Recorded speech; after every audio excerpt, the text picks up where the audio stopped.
if I, as an employee in a company, discovers a problem, I have not only got the right, but I'm supposed to tell the manager, this could be run in a better way. Even to say, you as a manager can improve your leadership.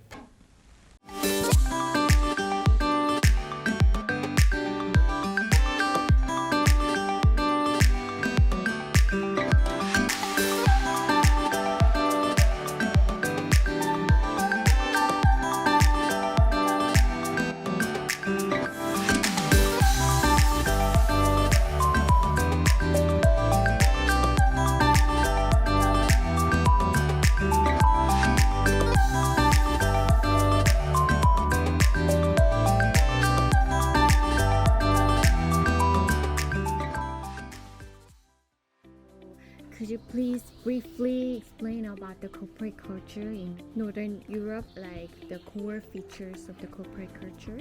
What do you focus on and what is the best parts of the corporate culture? In the Northern Europe, the working culture nowadays it's based on trust, then very low or even no hierarchies. And I believe also a strong education system plays a very important part in that. And of course, our ancestors, they have had to live in very hard conditions since this is very cold in the winter time. So we are also very tough and hardworking people. For the background, I think we must understand that the society is quite a little hierarchic. It's pretty egalitarian, so there is not a big like status or power distance between different people. And that also is visible at workplace. And it's customary that the highest leaders in the company can just talk ordinarily with all the employees, and there are no barriers for communication. This makes also the culture agile, so we can change the direction or find a new ways to go forward pretty easily. One thing I think that's very positive and interesting is the directness of communication. In Northern Europe, in Finland, you can quite easily say directly if something is not working. That makes the communication fluent. We are quite fact-based, that we are going into the topics or the facts quite directly.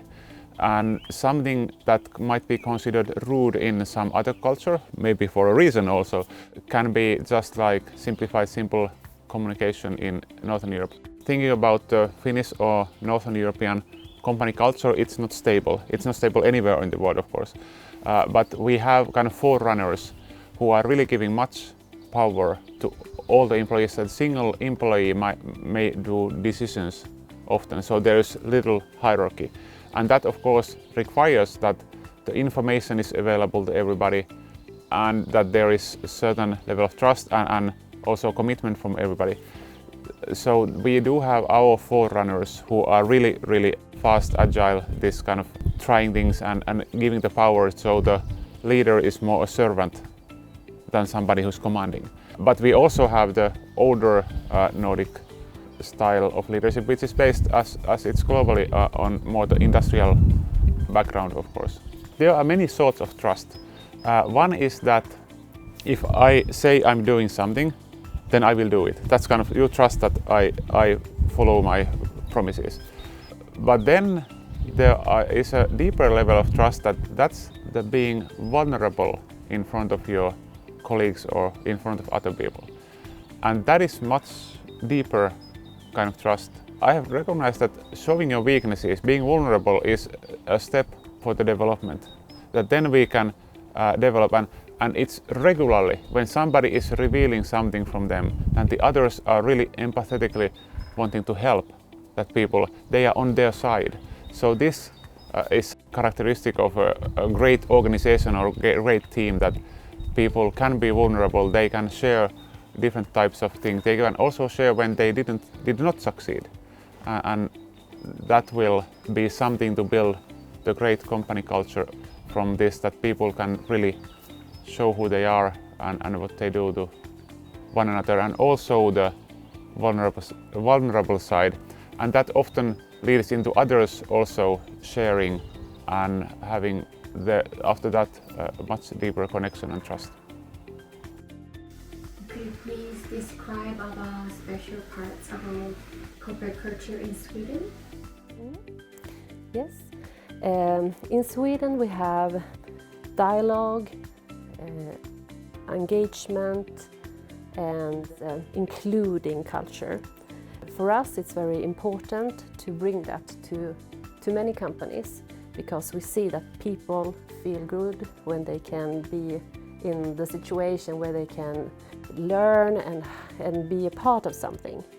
So it's like psychological thing that you need to be in the context in some way.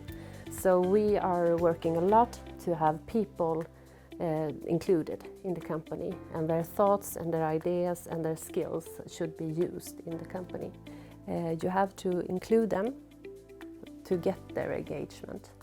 So you have to ask them what they want, what they like, how they want to do it.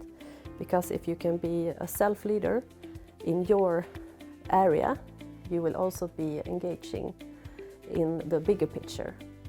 And the most important thing, I think, is to be included and to feel that you can contribute in some way. And that's the main reason, I think, why we are working together and why some people are more attractive to work with and why some companies are less attractive to work with. And of course, it's also about having the lifestyle that you want. It's about money in some way, but it can also be more about passion and more about building something better or improving something that can be the force behind it. Transparency is that decisions and goals and strategies in our organizations is for everybody in the organization, not only the board or the leadership, higher leadership or something in management. It's for everybody, and you need to communicate and have a dialogue about it, and then you can start to make transparency, because in many parts everybody needs to know what is happening because of the environment, the context often with companies are changing so fast, and if many people knows what we should do, if that happens and if that happens, there are much more rapid changement, because I can understand why you have to take that decision. But then you have to be transparent. Otherwise you will have a lot of communication and a management that will stop it up. And then you perhaps haven't got the time because the context has already changed. So you have already lost the battle. We expect people to ask why. We expect people to question, everybody. If I'm a manager and I tell someone, do this, that's not enough. I need to explain why they should do it. Not how, but why. And that's much more important, because if I tell them to do something and they do it and it's the wrong thing, I don't activate my employer's brain. So this is where we want to go. This is your mission in that, or assignment in that. Solve it. And then both the person that gets the assignment gets involved, engaged, because he or she has to think and ask me questions and come up with suggestions of how to reach the goal, instead of me telling them. And I think the dialogue is one thing that we actually can be a little proud of in Sweden, because the dialogue is very important. If I, as an employee in a company, discovers a problem, I have not only got the right, but I'm supposed to tell the manager, this could be run in a better way. Even to say, you as a manager can improve your leadership.